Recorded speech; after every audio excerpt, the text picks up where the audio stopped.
আসসালামু আলাইকুম। সবাইকে আমন্ত্রণ জানাচ্ছি আমার আরও একটি নতুন রেসিপি দেখার জন্যে। আজকে আমি আপনাদের সাথে শেয়ার করব অল্প মশলায় ঘরোয়াভাবে কিভাবে দেশি মুরগি ভুনা করা যায়। আর এই দেশি মুরগিটা ভুনা করা কিন্তু ভীষণ মজার হয়।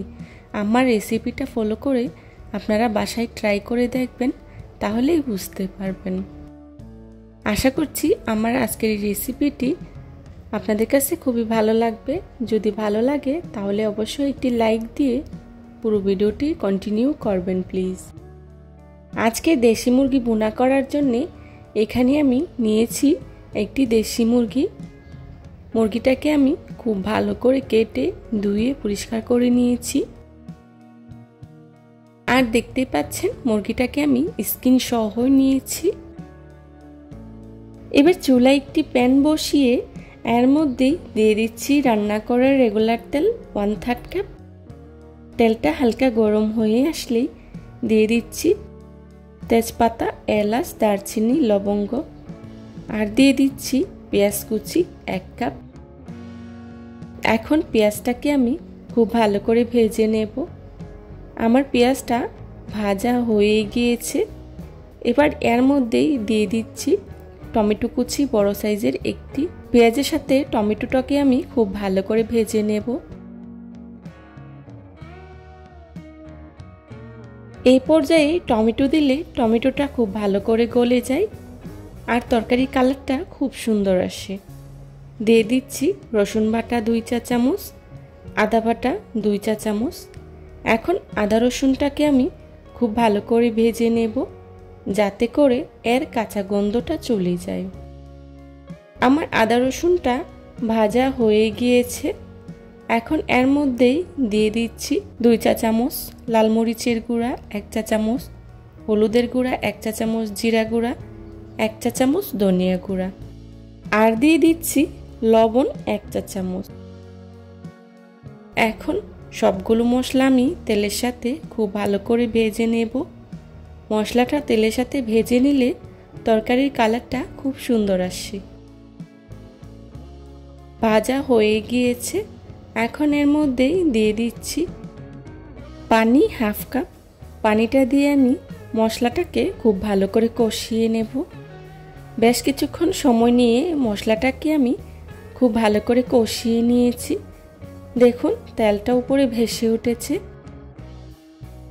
এর মধ্যেই দিয়ে দিচ্ছি আগে থেকে কেটে রাখা মুরগির মাংস। এবার মশলার সাথে মুরগির মাংসগুলোকে আমি খুব ভালো করে মিশিয়ে নেব। মাংসগুলোকে আমি মশলার সাথে খুব ভালো করে মিশিয়ে নিয়েছি।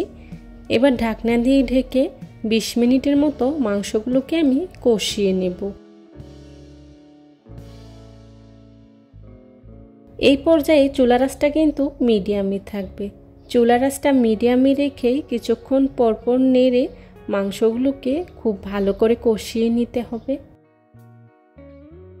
দেখতেই পাচ্ছেন আমি মাংসগুলোকে কিছুক্ষণ পরপর নেড়ে খুব ভালো করে কষিয়ে নিচ্ছি। এতে করে নিচে লেগে যাওয়ার সম্ভাবনাও থাকবে না। আর দেশি মুরগি অনেকটাই শক্ত টাইপের হয়, তাই কিছুক্ষণ সময় নিয়ে মাংসগুলোকে খুব ভালো করে কষিয়ে নিতে হবে। মাংসগুলোকে আমি 20 থেকে 30 মিনিটের মতো সময় নিয়ে খুব ভালো করে কষিয়ে নিয়েছি। এখন এর মধ্যেই দিয়ে দিচ্ছি পরিমাণ মতো পানি। পানিটা আপনারা যে যতটুকু ঝোল রাখবেন সেই পরিমাণেই ব্যবহার করবেন। আমি এখানে গরম পানিটা ব্যবহার করেছি, আপনারাও চেষ্টা করবেন গরম পানিটা ব্যবহার করার জন্যে। এখন আর কিছুক্ষণ রান্না করে নিলেই হয়ে যাবে। ঝোলটা যখন অনেকটাই কমে আসবে তখনই চুলা থেকে নামিয়ে নেব। এই পর্যায়ে আমি দিয়ে দিচ্ছি কয়েকটি কাঁচামরিচ। এতে করে খুব সুন্দর একটা ফ্লেভার আসে। দেখুন আমার ঝোলটা অনেকটাই কমে এসেছে। আমি কিন্তু ঢাকনা ছাড়াই এই পর্যায়ে রান্নাটা করে নিয়েছি, কারণ ঢাকনা দিলে তরকারির কালারটা সুন্দর আসে না, তাই আমি এই পর্যায়ে ঢাকনাটা ব্যবহার করিনি।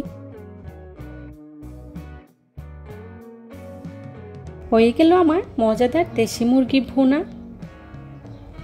এবার চুলা থেকে নামিয়ে একটি সার্ভিং ডিশে সার্ভ করে নেব। চেষ্টা করেছি খুবই সহজভাবে আজকের এই রেসিপিটি আপনাদের সাথে শেয়ার করার জন্য। আশা করছি আমার আজকের এই রেসিপিটি আপনাদের কাছে খুবই ভালো লাগবে। যদি ভালো লাগে তাহলে অবশ্যই লাইক, কমেন্ট, শেয়ার এবং সাবস্ক্রাইব করে পাশে থাকা বেল আইকনটি অন করে দিবেন, যাতে করে আমি ভিডিও ছাড়ার সাথে সাথেই আপনাদের কাছে নোটিফিকেশন পৌঁছে যায়। আপনাদের একটি লাইক এবং একটি কমেন্টস আমাকে নতুন নতুন কন্টেন্ট তৈরি করতে অনেক উৎসাহিত করে। আমি একটি সার্ভিং ডিশে সার্ভ করে নিয়েছি। দেখুন দেখতে কতটা সুন্দর হয়েছে, আর খেতেও কিন্তু ভীষণ মজার হয়েছিল। রেসিপি ভালো লাগলে বাসায় একবার হলেও ট্রাই করে দেখবেন, আর কেমন হয়েছে আমাকে কমেন্টস করে জানাবেন। যারা এতক্ষণ ধৈর্য সহকারে আমার ভিডিওটি দেখেছেন তাদেরকে জানাই অসংখ্য ধন্যবাদ। এই ধরনের সব ঘরোয়া এবং মজার মজার রেসিপি পেতে আমার চ্যানেলটি ভিজিট করে আসবেন প্লিজ। আমার পরবর্তী রেসিপি দেখার আমন্ত্রণ জানিয়ে আজকের মতো এখানেই বিদায় নিচ্ছি। সবাই ভালো থাকবেন, সুস্থ থাকবেন। আল্লাহ হাফেজ। আসসালামু আলাইকুম।